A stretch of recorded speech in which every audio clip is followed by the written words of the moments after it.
What's up, everybody? Another wonderful Monday night at Chewin the BBQ Fat. Man, we have hit all the categories. We're wrapping it up tonight with pork, and I can't wait to get into this discussion. I've got the whole country covered tonight. We've got California, we got Kansas City, we got Illinois. We're all over the place. Of course, I'm here from Georgia. It's going to be a great night. What's up, Lincoln? Hope you're doing well. Y'all go ahead and like the page, share the page, join us on YouTube, whatever. But it's going to be a great night. What a weekend. Easter weekend. I hope everybody had a great time with family and friends and celebrated our risen Savior. Awesome.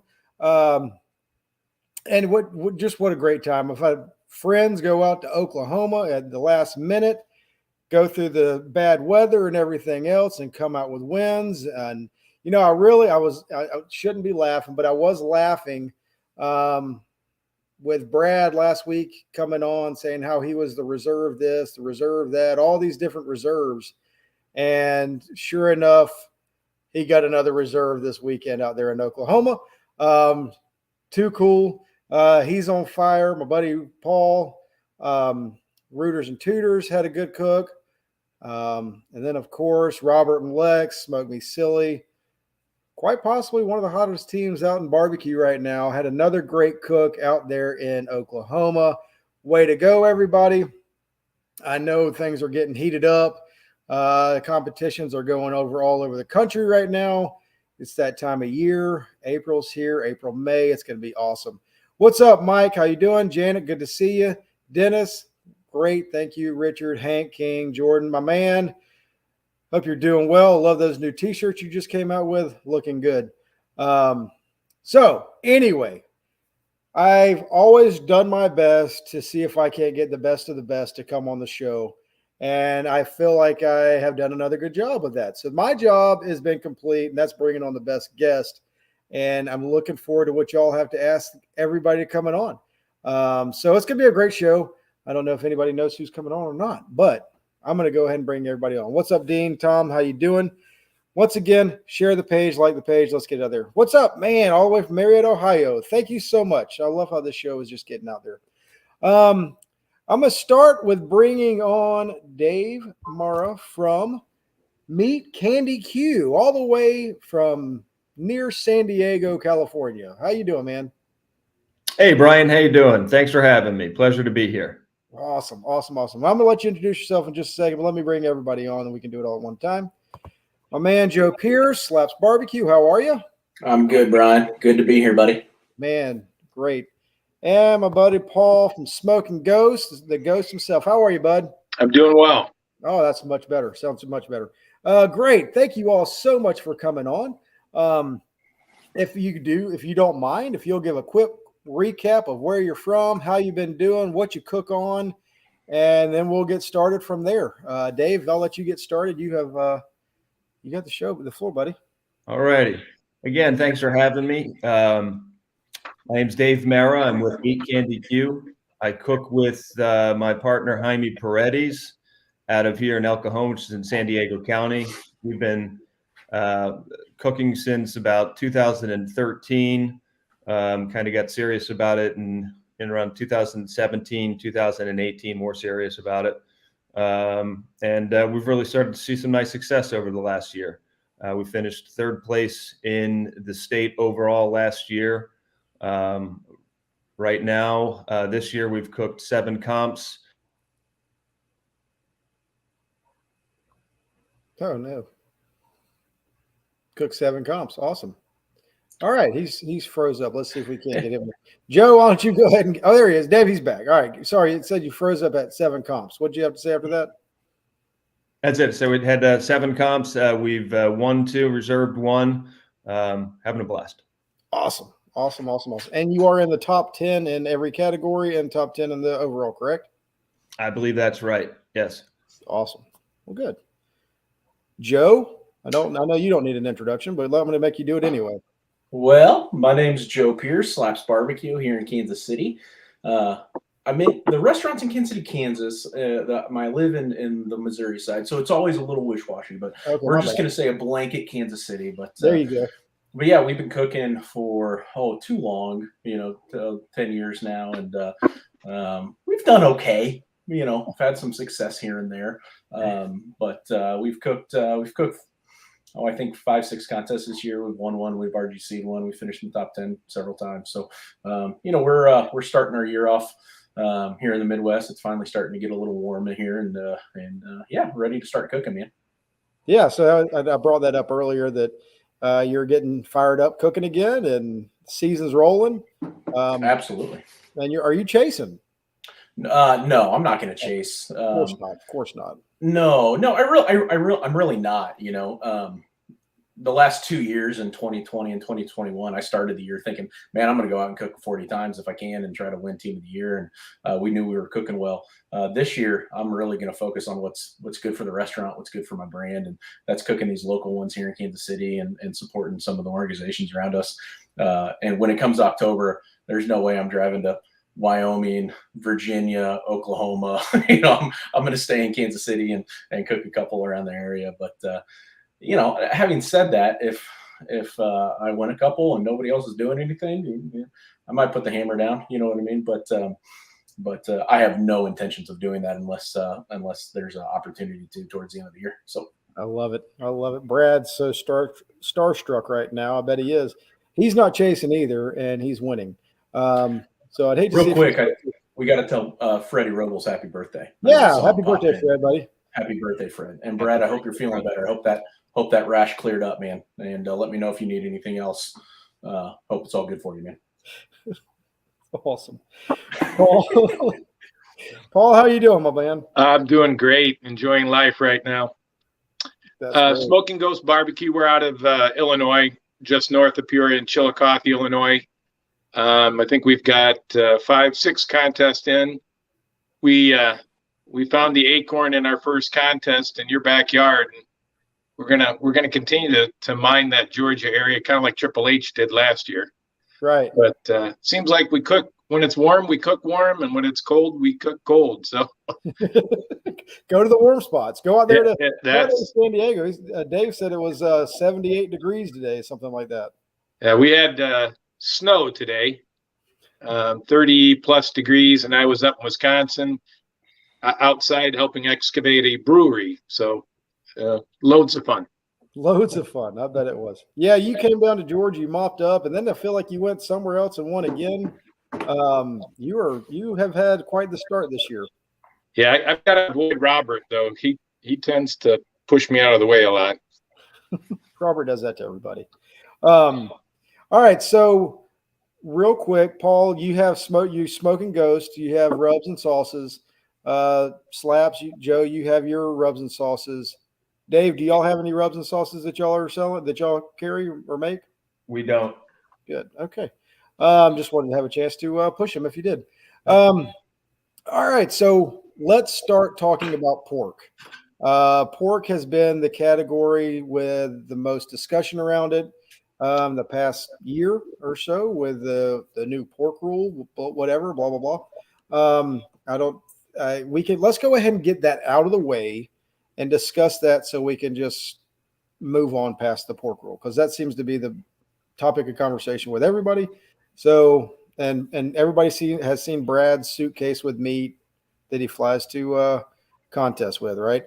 So let's just go ahead and talk about it and move on and see what we have to do with the pork rule. Anybody want to start? I haven't changed anything. I cooked the same as I did last year before the rule. Okay. Yeah, I've seen that too. Sorry, Joe. No, you're okay, Dave. I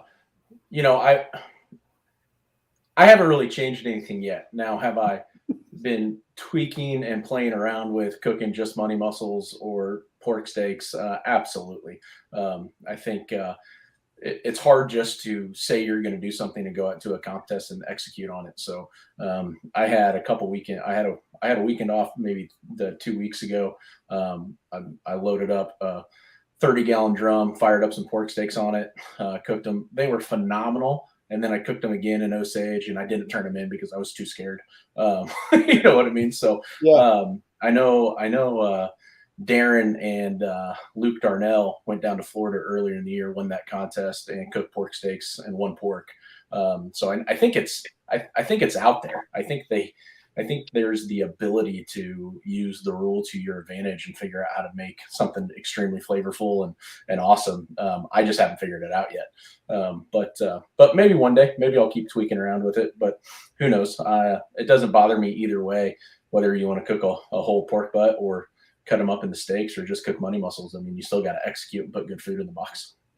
That's right. I mean, I think that's where people have gotten caught up with this whole thing is like, oh, we're not gonna be able to do the same thing we've always done. Sure, do what you've always done, or by horrors, try something new. I know that's a terrible idea, right?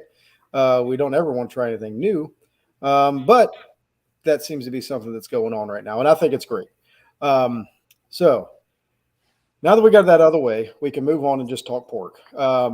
So what kind of pork are y'all cooking? What is the brand of pork that you're cooking? Let me start over. What are you cooking on? I'd like to get what you're cooking on first so we can have a discussion on what you cook on. Paul, what do you cook on? Jambo. Paul's on a Jambo. Joe? I'm cooking on a Jambo knockoff. It's a Sublime barbecue pit, Casey Smoker Co. It's an offset smoker. Perfect. Dave? Gateway drums. Gateway drums. Okay. Sounds good. So we've got the offsets and the drums covered. Seems to be what somebody asked me the other day, what do I think is going to happen with the barbecue? Like what the kind of cookers? I was like, I think it's still going to be drums and offsets. Seems to be what's going to be from now on, but I don't know. We'll see. All right. So what kind of pork are y'all cooking? I'm cooking Prairie Fresh product. They're one of our biggest sponsors. I'm one of their brand ambassadors.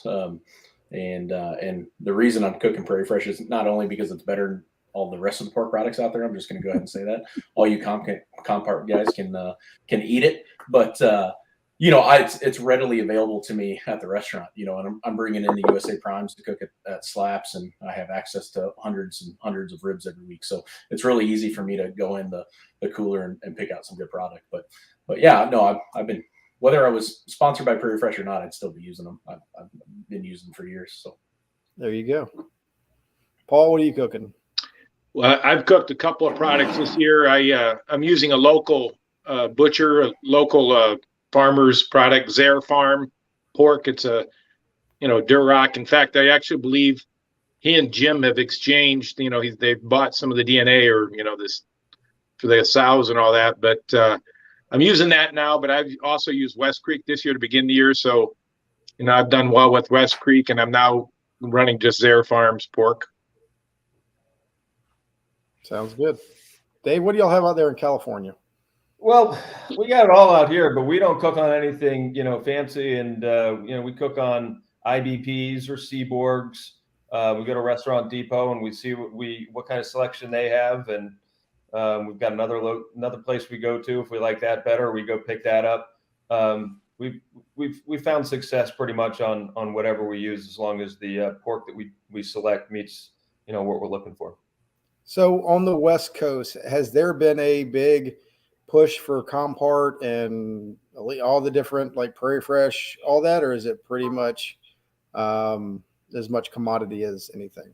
Not that Prairie Fresh is, but. I gotta be honest. I don't know, just because I don't fuss around with pork and when it comes to the brand. So it's kind of nice. I just go to Restaurant Depot and I've got a lot of pork butts to choose from, and that's pretty much all I pay attention to. I have no idea whether there's been a push to have those other brands. I know that there's competitors that use them, certainly, but we've just found that there's no need for what we do to have them.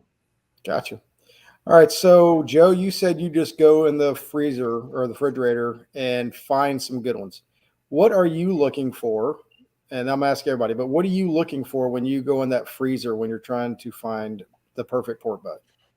Sure. First off, I don't like frozen pork. No, it's okay. I'm just being open and honest about what I'm looking for.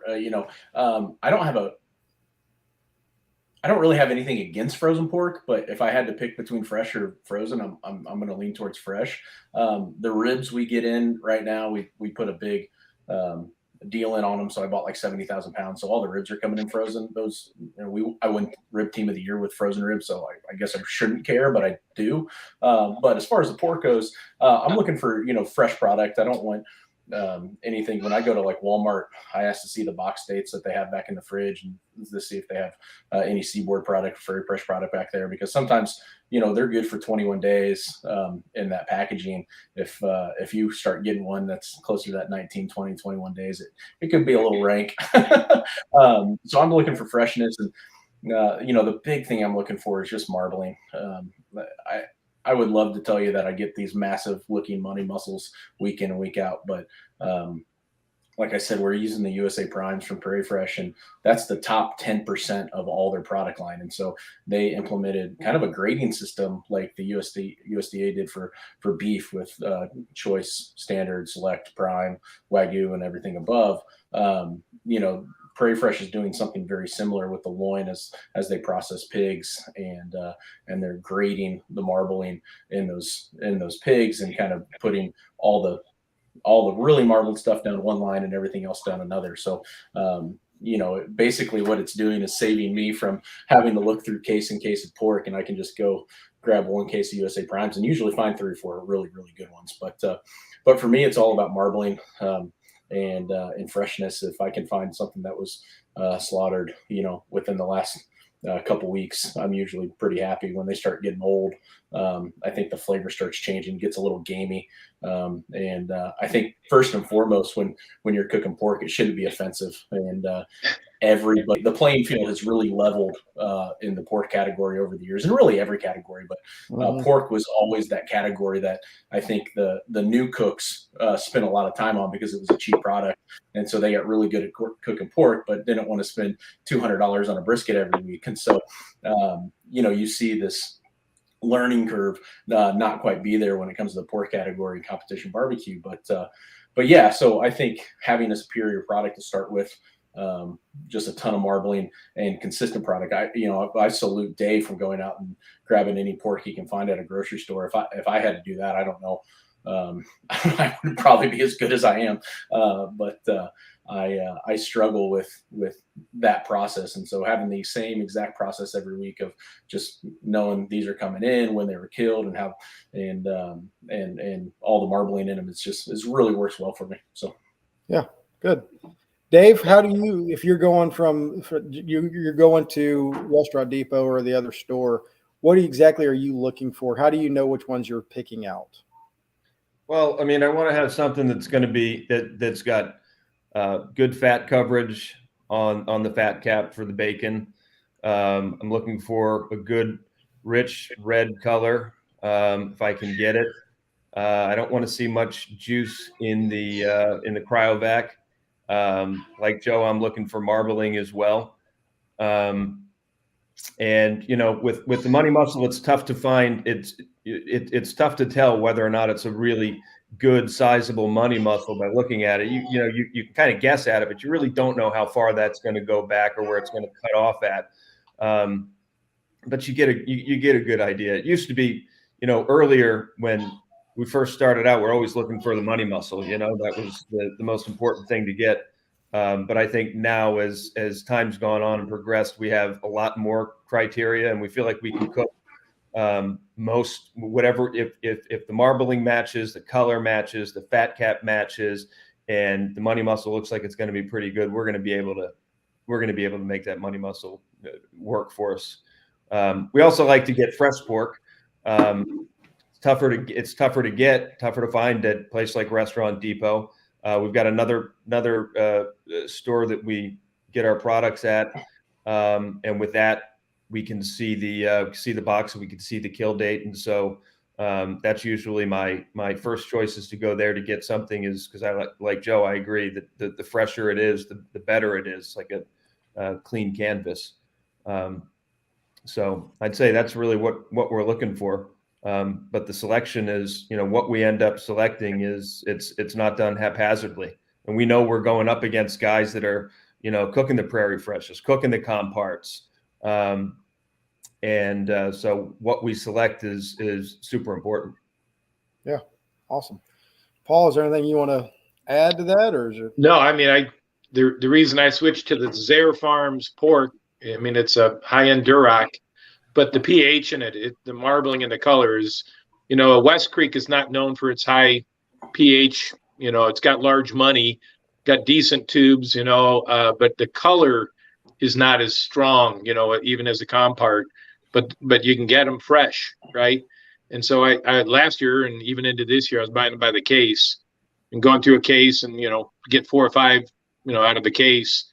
I don't have a restaurant, so I've got a whole bunch of butts that are non-comp from West Creek in the freezer, and eventually you got to do something with them. But when I switched to Zaire, I could go down 2 days after the kill date and go through them by hand, the butcher date, and go through them by hand to find the right butts, and I can leave with 4 or 5 almost every time, so that's really, the freshness and the color right there. And being able to do that, I think, is an advantage.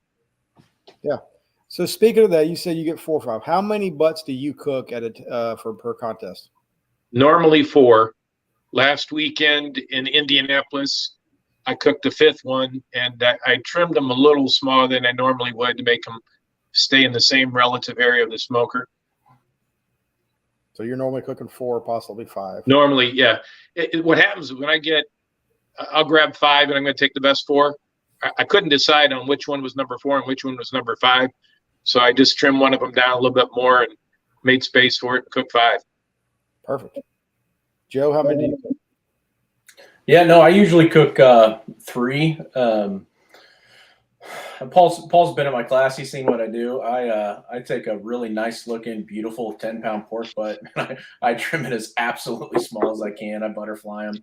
I'm still doing the old butterfly. I take all that bacon off of there. I literally cut it off. Sorry, Dave. Yeah, no, I trim it down. I know exactly what I put in the box every week, which is money muscle, and there's 2 tubes per pork butt. I'd like to put both in.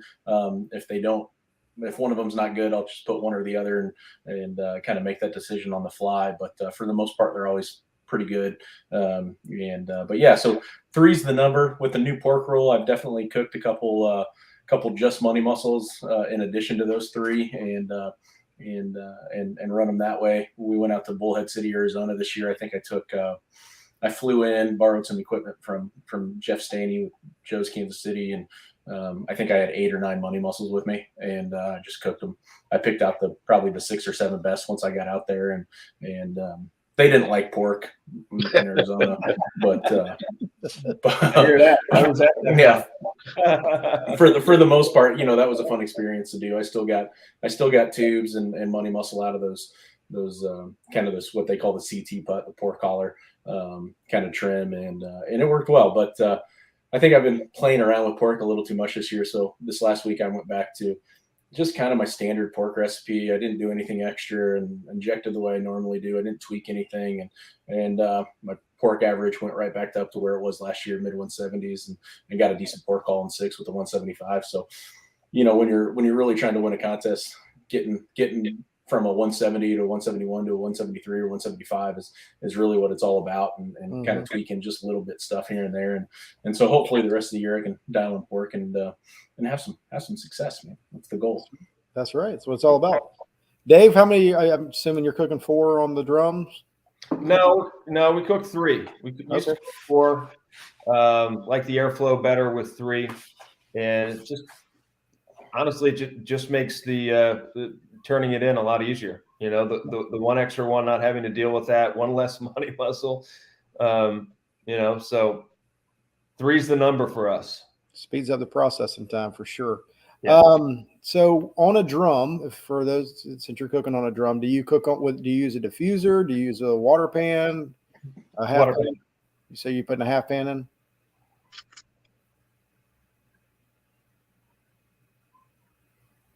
I think I lost him again. I'm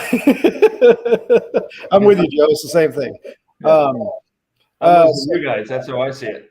I'm like, where'd they go? Say that again. Oh, okay. I'm losing you guys. Oh, okay. Where'd they go? Awesome. So you're using the half pan of water and rotating and turn it. Okay, good. All right. So we've got what you cook. We got what you cook on covered. Real quick. Basically what we're going to do is just go over the whole process of what you do. So, Joe, you kind of mentioned it a little bit. When you're trimming up your pork, is there something you're trying to do with that pork process, or what are you trying to do? What are you trying to accomplish with your trim? My trims, I would call it pretty. Without all the information, you know. Yeah, it's all out there anyway, man. You know what I mean? Feel free to go execute if you want to. But you know, for me, I say this over and over and over again when I teach a class.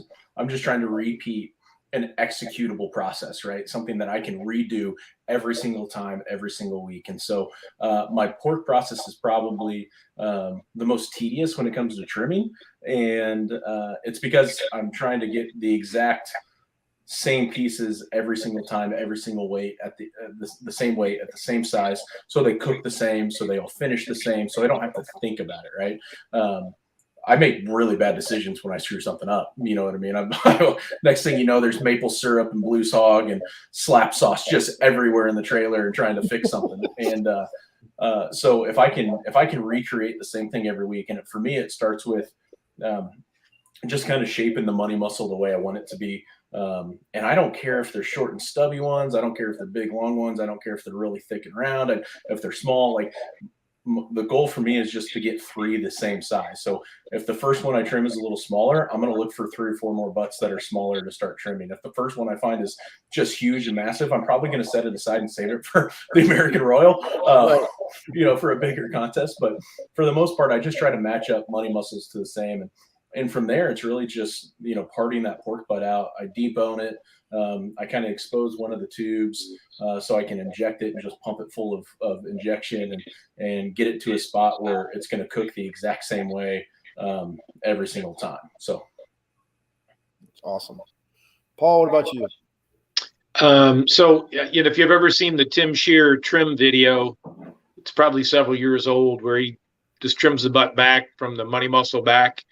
I pretty much trim that way, except for I'm like, I don't know, 270 degrees exposed on that money muscle. And I'm like Joe, if I got 3 large ones and they're all the same, then I'm going to find a 4th one that's close and trim them to similar so that I have the ability to mix and match in the box. If I have 3 medium ones, I'm going to look for a 4th medium one, you know. So whether it's large or small, I'm not going to worry so much about the weight, because I'm going to do it 100% on feel, you know, towards the end there. And then I don't mess with the bacon, but I leave, I don't know, I probably leave an 1/8 inch of fat cap on the bottom. And once I get those monies to where the color I want, you know, or close to it, I flip them so I can get some of the tubes hit from the bottom right before I separate and wrap. Okay, we'll talk about that in a second. Dave, what's your process look like? Yeah, I'm kind of like Paul with the Tim Shear video that came out years ago. Trim it back from the money muscle, expose the tubes, trim it down, try and trim it down to about the same weight, you know, pre-rule change every time.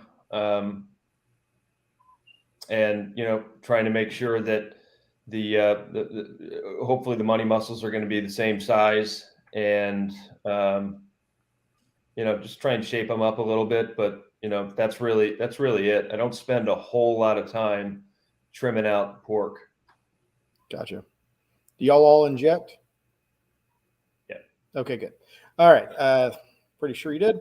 So Dave, when you're injecting, what is your goal for the injection? What are you trying to add to the pork with your injection?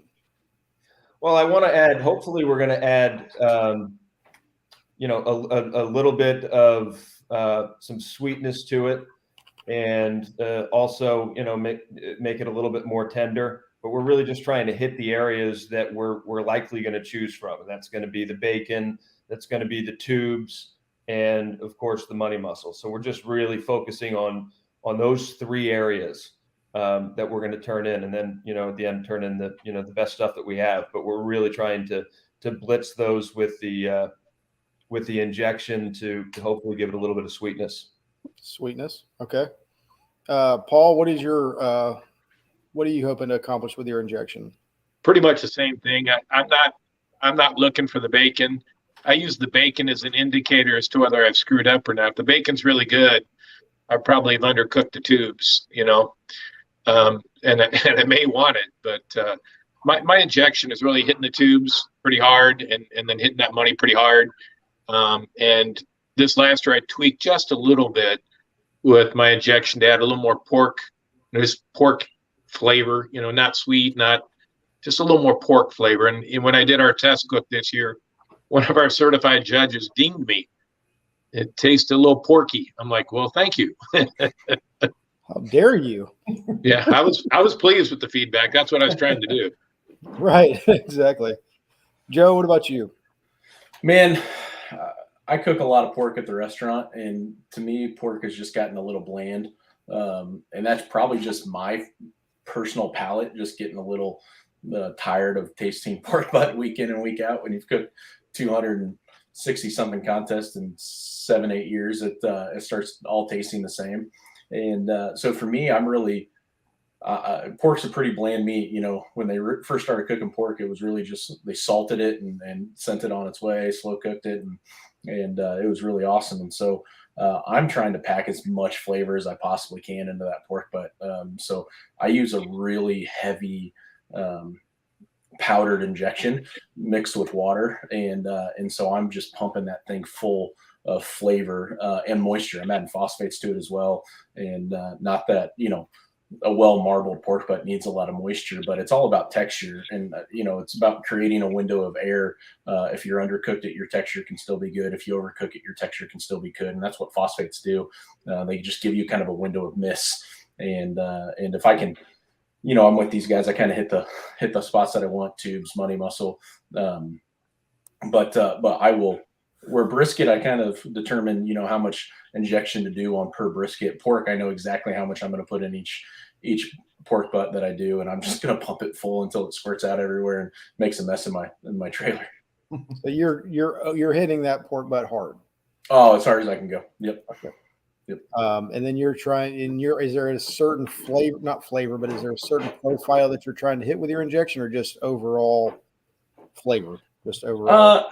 It's just an enhancement. I mean, it's okay. Sweet, it's savory, it's tangy. Okay. You know what I mean? It's I'll tell you, I use Sweet Brine of Mine pork injection, and I mix it straight. I don't do anything but that and water and phosphates, and I think it's a great product. And I've played around with other ones, and I just haven't scored as well with them. So it's a very heavy ratio. I won't tell you the exact ratio of what it is, but it's a lot of powder to a little bit of liquid. And man, people ask me all the time, are you worried about like a glob of injection in the middle of the money muscle? And I said, not really, man. I'm going to sauce the heck out of it anyway. So I'm hoping to cover it up and just add a bunch of flavor in there. So right. Awesome. I love that. I use that in my nobody cares about my pork either, but I use that in mine. I am the pork. I am the Georgia pork champion. So there you go. There's something to say about that. But okay, so that's awesome. And is there a certain time that y'all are wanting to inject on Friday, Saturday?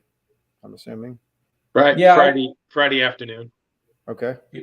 I kind of inject the same time every contest. It's kind of that 3 to 4 o'clock window.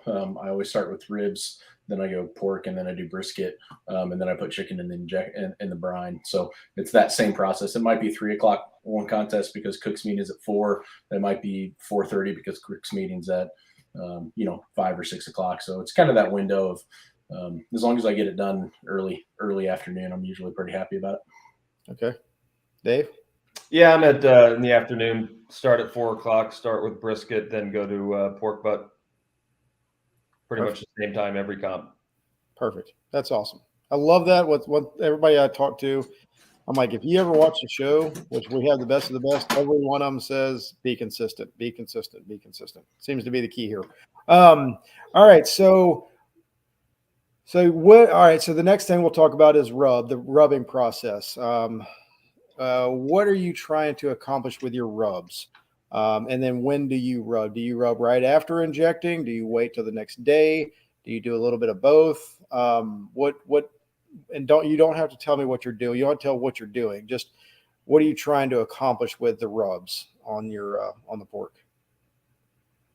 Dave, I'll let you start. Yeah, I mean, with rubs, I mean your pork cooks for longer than most of the other meats. And so, I think the rub is, from my perspective, it's less important about what you choose. So we're going for something that's going to give us a good color, nice red color. And we use 2 rubs that we think complement each other pretty well. And just provide a good base on top of the injection and, later the sauce and stuff like that we're going to add into it. But, really that's it. And we start rubbing it an hour before it goes on the pit. So not the night before or anything like that. We've done that before. But I just think it gets a little bit soupy. I think it's just easy to just do it right, an hour beforehand. And that's what's worked for us. And so we stick with it. Gotcha. So you're trying to get more of the savory. Did I hear you say you're trying to get the savory out of your rubs? It's a balanced one of a little bit of sweet and savory. Okay. It's kind of right in the middle. It's both. It's not the 2 rubs are not too strong. It's mainly we're looking for some color, something that's going to create a nice bark, but not a chewy bark. So it's pretty neutral. It's a nice balanced rub. All right. Paul, I'm sure you have a certain rub that you like to use. Yeah, I mean, if you've been to Steve Hayden's class, it's between his approach and Travis Clark, they're very similar, right? I think Steve's is a little more mainstream. I know Travis uses a few other things that are a little stronger, but I do obviously finish off with the Smokin Ghost, and a lot of people hit it hard with smoking guns.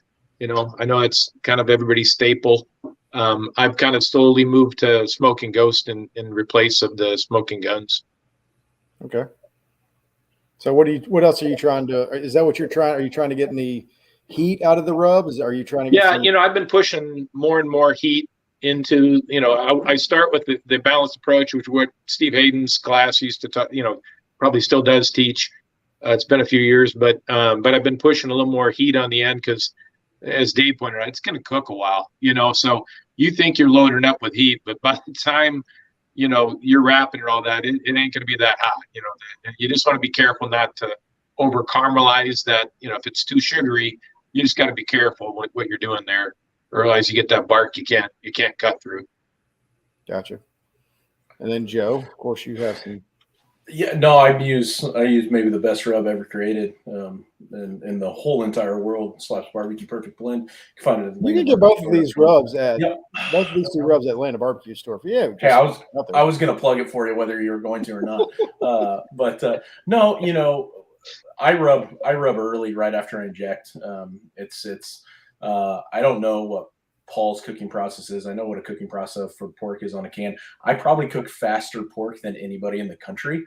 I cook pork in like 3 hours and 8 minutes from start to finish. And that's just the process that I've had for a long time with cooking these butterfly butts. And so I get an hour of color. And so I'm really looking for color and bark in a short period of time frame. So I use the same rubs that I use on my ribs. The funny story about pork rubbing real quick. I was cooking a contest in Warrensburg, Missouri, and the guy who built my pit, Dub Siegel from Sublime Barbecue, posted a picture of a raw pork butt that was the best looking raw pork butt covered in rub that I've ever seen in my entire life. I mean, it was the most gorgeous thing. It's probably on his Facebook page if you go look for it, but it was phenomenal. And I realized real quick I wasn't doing enough. And so at that contest, I took out every spice and seasoning and rub that I had in my trailer, and I just pounded it. I started with salt, and I did pepper, onion, garlic, paprika, cayenne, every rub I had in there, which was Slap, Zero to Hero, Smoking Guns Hot, some jalapeno salt. I mean, I literally put like 15 or 16 different things on the pork butt. And sure as shit, it won pork, with a 180. And it was so stupid. And it shouldn't have worked, and it did. And so over like the next few weeks, I started backing off. And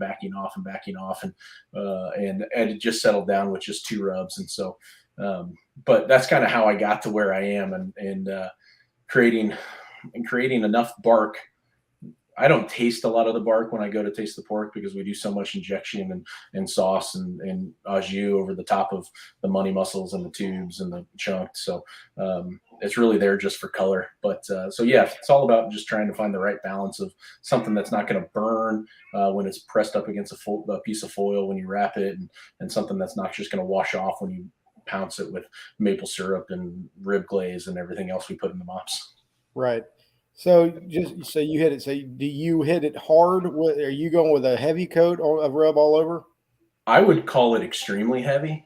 Yeah, I would have said mine was heavy, but after watching Joe, I'd say extremely heavy. Yeah, okay. It's a lot, but again, that works for me. It doesn't work on a can, you know what I mean? Because I'm cooking hot. I'm cooking 325, but I'm literally only letting pork get color for an hour from 5 o'clock to 6 o'clock, and then I wrap and nobody believes me when I tell them this at the class, but my pork actually gets darker in the wrap. Everybody else's pork does the opposite and lightens up when rub starts to wash off, but mine tends to get a little darker with all the stuff I put in there. So, my color comes off really good, really consistent week in and week out, and it's nice mahogany brown, reddish color, and it's got enough sweet and savory to it that I think it does the trick when it's cooked right. Perfect. Dave, are you going heavy or light with your rubs? I think it's probably in between. It's a medium. Like Joe said, or on a can, if you go too heavy, it just kind of gets a little, stays a little greasy. Doesn't really set very well, and I just don't think you need it. So good medium coat does it. Perfect. All right, Joe, you mentioned it, so we'll go right there. So we've talked about the injection, we've talked about the rub. Now we've talked about color. Everybody's mentioned the color that they're looking for, mahogany, amber. I've all discussed that, right? So I'm assuming, and you mentioned wrapping. I'm just assuming y'all all three wrap. Yeah. Yes. Okay, good. All right. So Joe, you talked about wrap and how yours gets darker in the wrap. What are you trying to accomplish with your wrap and your wrapping process? Again, it goes back to the same thing I'm doing with injection, man. Just adding as much flavor to a 4 pound or less pork butt that I possibly can. It's brown sugar and honey and rib glaze, maple syrup, slap sauce. I mean, it's all going in there. And the layering is I think what does it. Not really. I think once you get it all in there, it doesn't matter. But we'll keep them guessing there for a little bit. But right. It's about just infusing flavor into there. We stop barbecuing it at some point and just start braising all our meat when we wrap it in foil anyway. So I braised some potatoes yesterday morning for breakfast that were awesome, just some butter. And so, it's definitely a good way to infuse flavor, but it's about, again, we're talking about a judge taking one bite of a couple pieces of meat, and it's got to be the most memorable thing they've ever had and the most forgettable thing they've ever had at the same time. It can't be offensive. It's got to be sweet and savory and spicy and porky all at the same time without offending them. And so Paul was saying he adds a little heat on the back end. I tend to be a little more sweeter, but I'm in the Midwest and I know kind of sweeter pork does okay up here. And so I try to stay away from a bunch of heat, but and I don't really add a lot of heat to my wrap. I do the cherry apple habanero, but even that by itself isn't crazy spicy. The Cosmos rib glaze, that's not like you couldn't take a spoonful of it and right. ruin your day, but yeah, so I'm really just looking for stuff that I think is going to enhance the color of the pork as it sits in the wrap, and some, brown sugar and honey and stuff that's going to caramelize a little bit, but not burn. And just a bunch of flavor. I'm adding a little smokiness to it, because I'm only getting an hour of heat and smoke. And so adding a little artificial smoke there, I think really helped my scores jump up a couple points over the last couple of years as well. Awesome. Paul, what about you? What are you trying to add with your pork? Well, I as he said, I do add a little more pop at the end there. Not that the Smokin Ghost is not hot, but it's got some white pepper in there, which adds, but I use 3 different honeys. As he mentioned, I use the rib glaze and then 2 other honeys. One is a sweet honey, right? And then brown sugar and butter, and then of course a concoction of syrup. You know, if you've seen Travis or Hayden's class, it's similar. Gotcha. Awesome. Dave, what are you trying to accomplish with your wrap? It's flavor and tenderness, you know. Just keep on adding to those flavors and braise it to get, you know, to get it to that tenderness that we're looking for, that probe to sink the way we want it to go. You know, and we're using pretty common flavor profiles at this point. We're using butter and turbinado sugar and Tennessee red, some syrup or honey. But, you know, just doing that and then just cooking it until it's tender. Awesome. Dave, you're getting a lot of people in here talking about way to go, Dave. I see you. You know, you got a lot of fans out there. That's awesome. Glad to see you. Well, right on. Right on. Take that, man. All right. So we've got the wrap. How do you know? And I'm assuming y'all are all cooking it until you're leaving it in the wrap until you're done. Like you're probing it, temping it, whatever you're doing, find out it's done, and then you're keeping it in there. How do you know when to pull that pork? I feel. Yeah, I mean, I have probes in there, and it should be done in a very similar amount of time. You know, so I kind of use it like a control chart. Know when you're in range, and you should be close, right? And you know, if you're cooking the Durocs or the higher ends, they can take a higher temperature, so you know when you're in range. I literally just open it up, feel it, squeeze it. And I know the feel now. So the temperature is secondary. It's really, I only want to know the temperature when to begin to start looking at them. I mean, it should be the same time, and it usually is. So you're feeling with your fingers, not with a probe. Correct. Okay. Dave? Yeah, it's mainly the probe, you know, looking at it as well. You know, when we open up the wrap, you can look at it and you can pretty much tell what that probe's going to do when it goes in. But it's, you know, it's putting the probe in, and it's also feeling the money muscle to see where it's at, and, you know, just pulling it off. Love it. Joe, you're a time guy, right? A little bit of both. My timing doesn't change week in and week out because I cook in the same area at the same elevation with the same type of word and the same type of heat, and I follow a strict process of how the smoker runs and when I add wood, when I add charcoal. I'm never getting flare-ups, and so you know, I tell people in my class I take pork to 206 to 208, and then I put a probe in when I check it, and it says 206 or 208, and they said, well, how does it feel? And I said, well, I don't really care, because I've been cooking this the exact same way for the last 4 years. And so I kind of know that it's done. Now, obviously, if I push the probe in and it gives me a ton of resistance or doesn't pull back out right away, I'm going to make an adjustment. But, you know, I start going by feel when I start cooking in different areas. If I'm below sea level, or if I'm at elevation in Colorado or Wyoming or South Dakota, that's when I'll start kind of going by feel and just making sure pork's done in those situations. But you know, I probe in a very specific spot, and I do it the exact same spot every time. And so I kind of know how it's going to feel there. I don't check my tubes. I literally check one spot on the money muscle. And, you know, whether it's 206 or 208 kind of gives me my determine of whether I'm going to let it rest or just close it right back up and put it into the Cambro. If it's 208, it gets, you know, 3-4 minutes of rest depending on the temperature outside. If it's 206 and freezing outside, and maybe I put it back on for 10 minutes, or maybe I just wrap it back up and put it into a warm Cambro and let it finish cooking in there. You know, I pull it off at 8:08 to 8:10 in the morning, so it's got a long time to do something. And hopefully, you know, I didn't really ever want to hold meat that long until I opened a restaurant. And I think the stuff that comes off the smoker at, you know, 6-7 o'clock in the morning that holds all day till the afternoon at, you know, 140 degrees or above, just gets better. You know, tenderness is better, flavor gets better, things calm down.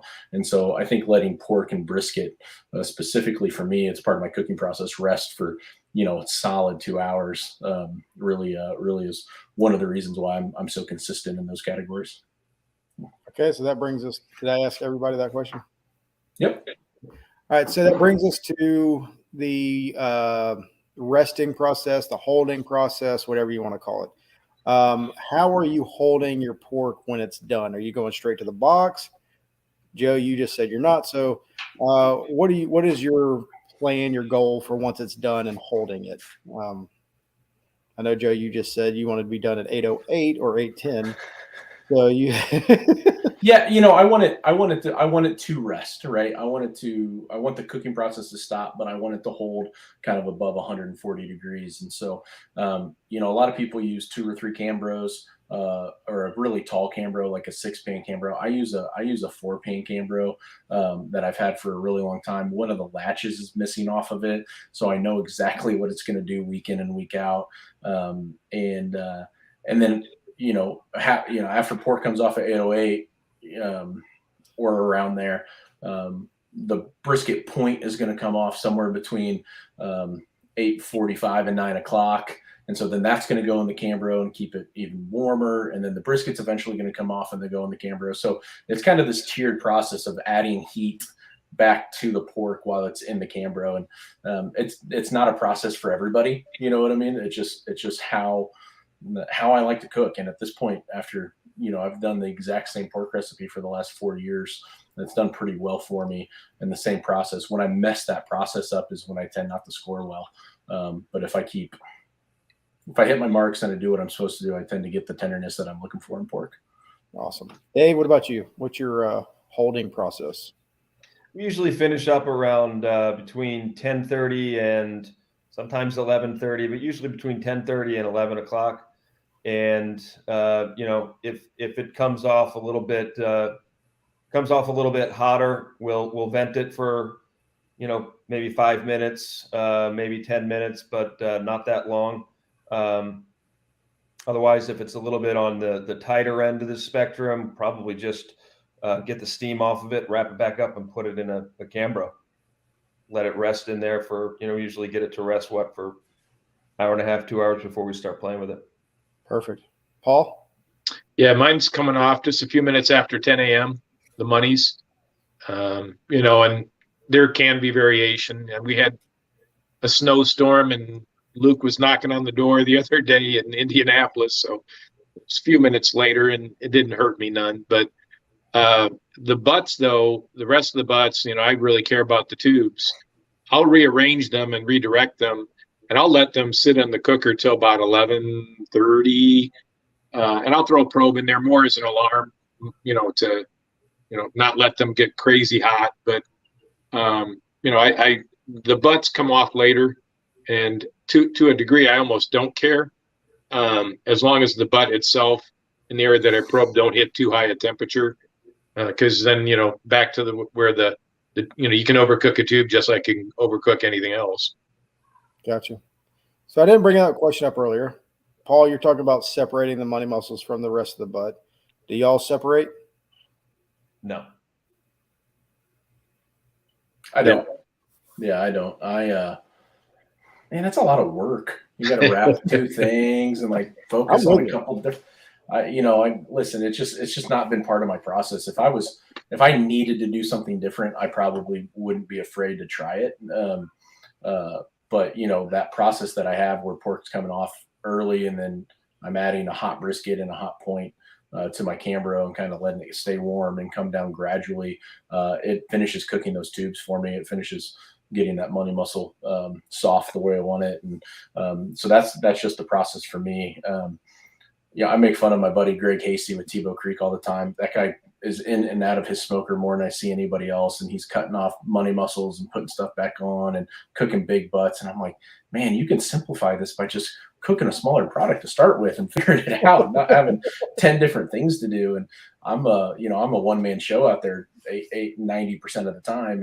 And so my process works really well for me for not making mistakes and just being able to recreate week in and week out. And if I add a process, the hardest thing for me to do, like when I tried to cook pork steaks in Osage City this year, I was a royal hot mess. Like it was, I let the can go out. A 30-gallon drum. I had no idea what I was doing. I don't run one.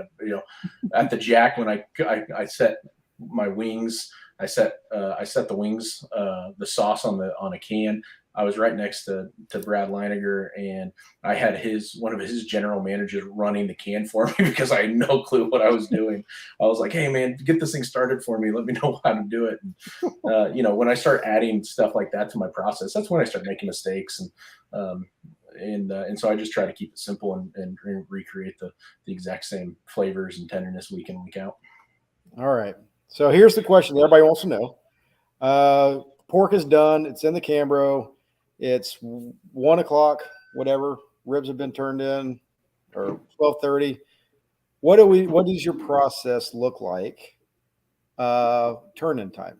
What all are we trying to add? Are we trying to because this is the money time. Everybody knows that. This is what you're doing. Joe's already said that he's got maple syrup, slap sauce, and blue hog flying everywhere if things don't go right. What does your process look like, or what are you trying to do during this process, the turn-in times? Paul? Yeah, so I mean, the first thing I'm going to do is go inventory 5 minutes after the window for ribs is over. I go inventory the money muscles, right? And I think somebody said earlier, the more you have, the more time it takes. I think it was Dave. And so you got to be careful. More is not better if it messes up your process, right? So, but I inventory the monies and I put them back in a half pan, with the au jus and sauce them. And I'm putting them back in the pan in order of tenderness and the ones I want to go into the box. And then I put them back in depending on how tender they are, right? If I feel they're over, then I tend to put them on top of the smoker with a cover. And if they're right on, then I put them in a cool spot on the smoker. So I'm playing that game because I'm going to buy about 15 minutes there just by getting a little smoke on them. And then I go after the butts. I flip the butts and go after the tubes. And watching Joe's class, that's a distinct advantage that Joe has. The processing of the full butt and getting the tubes out it's a little more cumbersome. And not only the extra butt that I cooked, but the way it's trimmed is less. So I got more work to do. So yeah, I mean, so for me, I've got to start that to get to those tubes. And then once I've got the tubes and I've inventoried them, and I use a ceramic plate off of the back of the Jambo to keep the meat warm while it's in the trailer. So I'm trying to keep heat onto those guys as long as I can. I'm putting them in the au jus, I'm putting sauce on, I'm doing finishing powder, and then kind of rinse and repeat. And then I think Joe came up with the thing in class: if you think you're done saucing, sauce again. So we've been doing that. So and literally I've got the turn in for the money in the Jambo, and the tubes are sitting on a hot ceramic plate, ready to go. And if I get done early, which is not often, I usually get done right on time, then I'll put them back on a half pan, put them back in the smoker to stay warm and may a little smoke, but that's it. And I go with only 2 patterns, and most of the time it's only one, so I don't get creative with the presentation. Gotcha. Dave, what's your Yeah, that's our longest one. It's probably everybody's. And we're doing a lot of tasting at this point. We're pulling the butts out, we're pulling out the tubes, we're getting the bacon separated, which takes a while, and then it's a lot of tasting to see what it needs. Is it more sweet? Does it need to be balanced out with rub? If it's more sweet, then we want to dial back the sauce. And really trying to sample which parts of the butt besides the money muscle we're going to turn in. Which is the most tender. What's going to survive the long walk if we've got a long walk. So we're trying to process all of these things. And when it comes to the money muscles, we're trying to figure out which ones have the most tenderness but aren't too tender. And so we're trying a lot of that. My wife is also she competes with us. She's got a great palate for money muscle and which ones work. So if we need to add sweet, we'll add we'll add some honey or maple syrup, or if the pork came out more sweet than normal. Then we're going to hit it with a little bit more pop, which is our ground up rub, and then it's selecting which ones we're going to use. And once we get that, now we're going to start hitting it with what we need to hit it with. If we need to add the sweeteners, add the sweeteners, hit the pot, form it, shape it, sauce it, put it in the box. We're cutting the money mussels, and like Paul, I'm cutting them in the order that I think is probably going to be the best ones first. And putting au jus, sauce, pop, same process. Whatever it needs. Does it need more sweet? Does it need more savory? So we're really trying to finish in accordance to what it needs. So if your pork needed more savory, what would you do to make it more savory? Just hit it with more pop. We hit it with more pop. We go less on the sauce. Gotcha. That's I'll really take salt for 200. Yeah. With a dry hand, though, Joe. With a dry hand. Yeah. That's clutch. That's awesome. Just working, just trying to get some information out, guys. I'm trying to do my best. I love it. All right, Joe. What do you? Yeah. I haven't heard maple syrups talk that much for pork. I feel like maple syrup is the ingredient these days, but maybe not. Maybe I'm wrong. I'll start with maple syrup, and I use it. I buy the same bottle I think everybody buys from Walmart or wherever you get it. It's Maple Grove, 100% pure maple syrup. Out of one bottle, I could probably use one bottle for 3 contests, but I don't like to save things, man. Then I got to put it somewhere, and then I got to make sure it doesn't get too cold, and then I got to heat it back up. And so, for $7, I'm just going to throw the bottle away and get a new one for the next week. It's easier. You should do that with everything. You should do that with rubs. You should do that with sauces. You should do that with everything. Man. Start fresh. Buy from a land barbecue store. Whatever. But yeah, so for me, when I start processing pork, obviously I am not doing enough after listening to Paul and Dave. My process is a little in depth, but it's pretty simple. I know exactly what I'm looking for. I go, I separate the money muscle right away, and I put it back at that each money muscle back into the au jus that it came out of. Make sure it stays warm. Once my pork comes off the smoker, it never goes back onto any type of heat, meaning a smoker or a can or anything like that. And so I'm keeping a lot of residual heat. Somebody asked me I don't know if it was the class Paul was at or if it was a different one. They asked me to probe the money muscle in the Cambro at 11 o'clock when I checked it, and it was, I don't know, it was like 145 to 155, and it screwed with my head so much because I've never done that before. And I was like, I don't know if that's good. Is it hot enough? Is it not hot enough? But I think I had good pork that weekend, so it turned out okay. But for me, it's again recreating the process. So I'm going to take the money muscle off. I'm going to put it back on the au jus. I'm going to cover it with a little liquid. It's been sitting completely not submerged in liquid the entire time, right? It's just been wrapped up in the foil, kind of steaming this entire time. And so I'm reconstituting some au jus to it. And from there, I'm just going to process both tubes out of the money muscle. And really, I'm feeling them as I go. I think Brad describes bacon when it's kind of hard to pull apart, is where he likes that texture.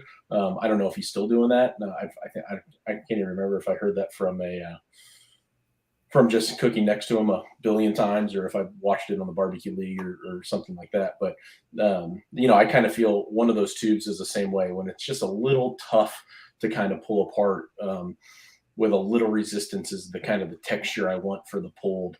And then for the other tube, I want it super soft. You know what I mean? So it's a very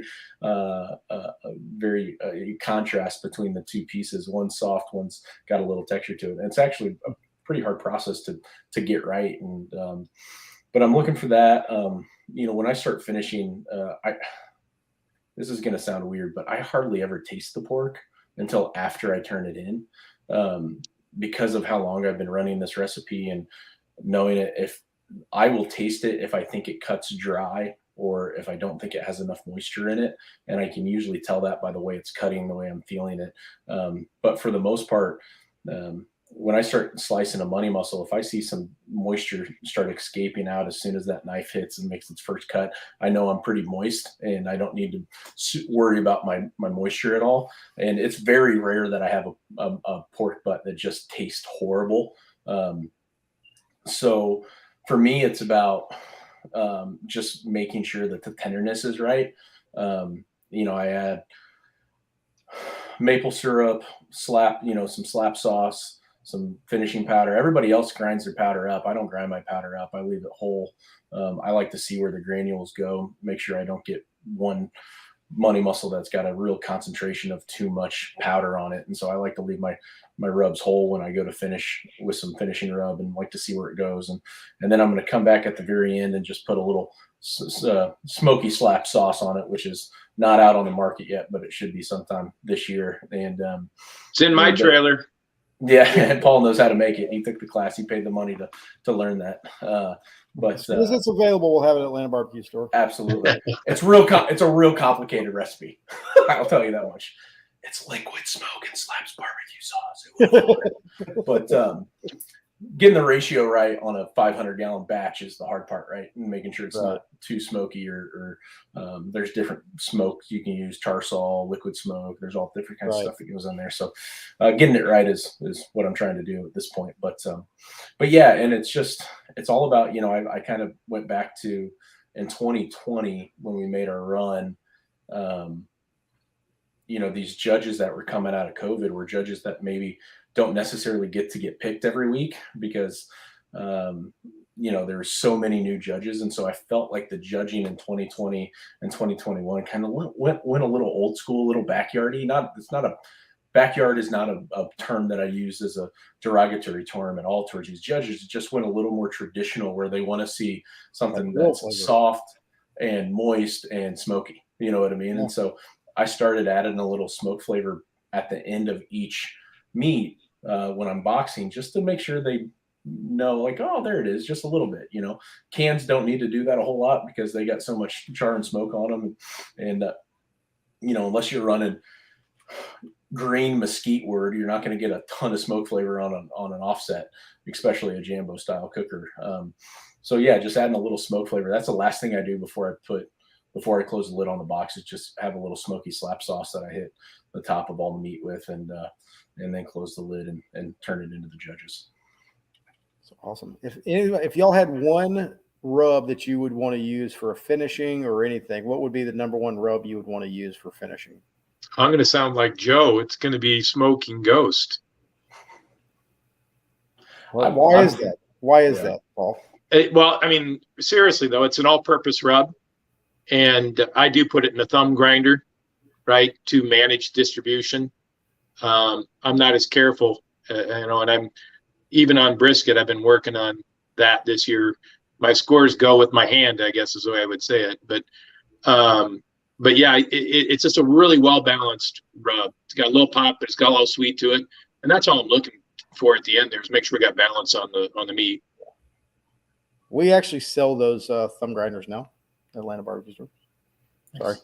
I really don't do that many commercials for Atlanta Barbecue Store on this show, but it's a new product that we have. So we've brought in some new products, and you mentioned it, so I said it. You can find that at AtlantaBarbecueStore.com. What about you, Joe? Man, I don't want to sound cheesy and say slaps, but it's what I use. You know what I mean? I'd be lying to you if I told you anything different. Man, I worked really hard on creating that slaps rub. You know what I mean? It was a love child. It took 5 or 6 iterations to get it where I wanted, and it finally just ended up with just changing some granule sizes of stuff instead of tweaking the actual recipe and making the sugar a little. It was really spicy 3 or 4 times, and I ended up just increasing the sugar granule to a bigger size, and it got the layer of flavor that I wanted and the balance of flavor I wanted. But I'll give you a second one, so I'm not cliche and just say slaps. I would use Smokin' Guns hot all day, every day. I mean, it is a staple in Kansas City. You can't cook a barbecue contest in this area without it. It's good on every single meat. Maybe a little spicy on chicken, but ribs, pork, and brisket, it'll do the trick for sure. Perfect. Love it. Dave? Yeah, same. Smoking guns hot, simmer on docks all day long. In fact, we used to, not too long ago, those were the two rubs. They were the only two rubs we used. So all day long. I feel like if there was two rubs that you could get away with and using on everything, is smoking guns hot and simmer on docks. Agree. Aren't they the same anyway? Like, don't one just rip off the other one? Like, it's whether you call it simmer on docks or timmer on docks or 0 to hero. I mean, there's not a lot of originality in barbecue rubs anymore, unless you get to like the flavored stuff. And well, what you were going to say, Joe? What you were going to say is, I mean, that is one of the, like, we have a ton of different rubs, right? We have a ton of them. And one of the biggest differentiators to me is what is the granular, what does it come out as? What is the consistency of it? That to me is a bigger difference in all the flavors and everything. Because I mean, I don't know when you're layering, if you're trying to change the layering based off of the granular size, whatever, that seems to be a big thing. So anyway, but the granular size, know what's going on with your rubs and everything else, and that'll make a big difference for you. Well, but Brian, I think also that where you put it on, like if you're going to use, what is it, the Hallelujah jalapeno, that probably isn't going to be your finishing rub, not only by the granular size and content, but just by the amount of time you need to mellow that out, right? So you probably don't see a whole lot of guys using that in the wrap or in the finish, but it's a great rub, right? I mean, it's really, I mean, it's very unique, right? So I think, some of those ones can be used, and I used to use a lot. I don't anymore, but I used to use a lot. And pointo facto here, when you're using a big heavy rub like mine and you're finishing with it, I never leave that on there without any type of au jus or liquid going back over the top of it. Like, pork, for example, I put a pretty heavy, I do this motion. Where's my camera? I pinch, right? And then I shake my hand without letting that pinch loose. And so what comes out is just kind of what wiggles itself out as I'm shaking kind of vigorously over any one of the meats, right? And so you can see where it lands because I'm using non-ground up barbecue rub. So the last thing I will do is spritz it with a little apple juice or brush it with a little au jus. Kind of, it starts to melt that sugar, melt that salt, and kind of dissolves into whatever piece of meat it's on. And I think it helps a ton. I had a guy tell me this was a couple years ago. He was like, "Man, I just used a shaker right out of the bottle and finished my brisket with your rub." And I said, "How'd it score?" And he was like, "Not very good." I was like, "Wonder why?" All barbecue rub, and so it's got to be a balance. I just like to see where it goes. I've used the thumb grinders and like Paul has and kind of hit stuff with it, and I just tend to afterwards I'll taste a piece of meat and be like, well, that's really salty, or that doesn't have enough. And so I think the bigger granules really lets me control the flavor on each slice or each piece of whatever I'm putting in the box. I couldn't agree more. Well, good. Dave, were you gonna add something, Dave? No, you're good. Okay. Awesome. Is there anything I missed in the whole process of pork that y'all think people should know about? Temperature. We didn't talk temperatures. You kind of mentioned it, Joe. 325 is what you're cooking at. I think it's an important thing to talk about, right? Is kind of what temperature your meat comes up to before you put it on the smoker. You know what I mean? That's going to change your finish temp. It's going to change your cooking time. And, for me, I like to pull mine out, 30, 40 minutes before it goes on. Now, if anybody knows or been around my trailer, it runs really cold in there. In the summer, my kitchen runs 60 degrees. I've got 2 air conditioners that blow nonstop and keep it as cold as I possibly can. And so it's that way in the morning as well. And so if I pull it out of a fridge that runs, 33, 34 degrees and let it sit on my table in my trailer at 60 degrees, I'm not going to gain a ton of temp. You know what I mean? But I at least know what it is. You know what I mean? I know what my starting temp is, so I know what my finish temp's going to be. And I just want to appreciate Dave turning that light on because he was getting real dark up there. It was getting dark. I thought I woke him up there. So much more handsome now. You can see. Yeah, absolutely. Lucky you guys. Sun's getting real low there out in California. But yeah, so I think it's something to at least consider when you're cooking pork is how long you let it sit out. If you're cooking under a canopy and it's 100 degrees outside and you pull your pork out 20, 30 minutes before you do. And I mean, it's going to raise to an internal temperature that you're not ready for, and you're going to overcook it. Vice versa, when it's super cold outside, if you don't let it get to kind of your normal starting temp, it's going to undercook, and then you're going to have to figure stuff out on the fly. So that goes with any meat, not just pork. It kind of just figure out however you want to do it, and just keep repeating that process over and over and over again. Awesome. What about the types of wood? What types cherry, of wood? pecan. Cherry, pecan. I don't use wood. No, I'm just No joking. wood? I use lump charcoal predominantly throughout my cook.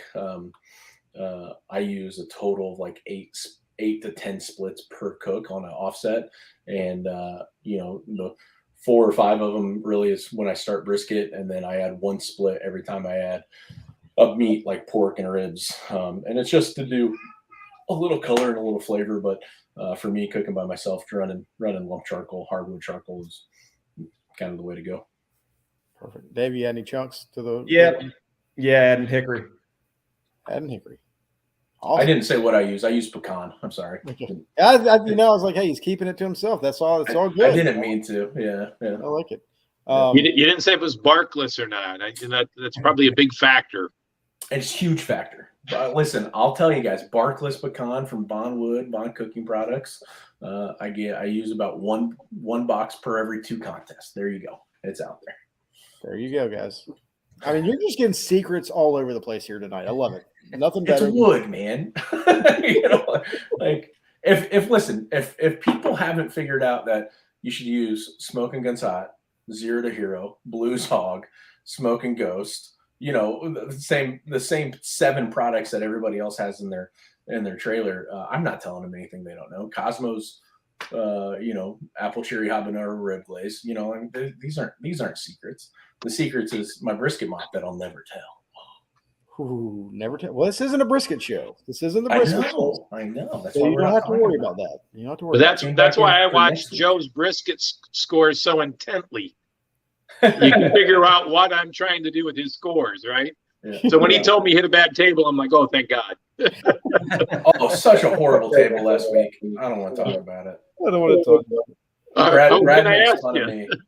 Yeah, Brad makes fun. Brad was making fun. I was complaining about the table. We both had about a 6-hour drive home, and he said, well, the table scored low because Travis and I weren't on it. And I was like, I think they would have scored either way low. You're not that good, But we have fun bantering back and forth. Oh, I love it. I love the camaraderie going on back and forth between everybody. It's been so much fun watching it happen live. Yeah. All right. I've kept y'all on really long. I know. Thank y'all so much for watching. Dave, when are you cooking again, and how can people watch you? Or how can people get in touch with you if they want to ask you any questions?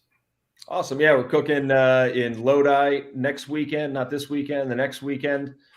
We're on Facebook, Meat Candy Q, also on Instagram.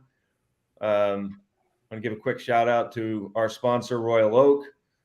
But yeah, that's where they can catch up with us. Awesome. So where was that at? Somewhere in California? Yeah, Lodi, California. Okay. About 8.5 hours. Nobody knows where that is, Dave. Nobody knows. You've heard the song. You've heard CCR. Oh, that makes sense now. Okay. Who's CCR? I don't. Oh, Yeah. now I'm old. No, no, I even know that one, I think. All right, Paul, what about you? We're going down to the home of Tim and those guys. Going to go to what everybody calls can country, Washington, Missouri, and take our shot. I don't know, Joe, you headed there? No. Yeah. I'm not gonna tell you where he's going. I might be a gluten for punishment, but that's where I'm headed.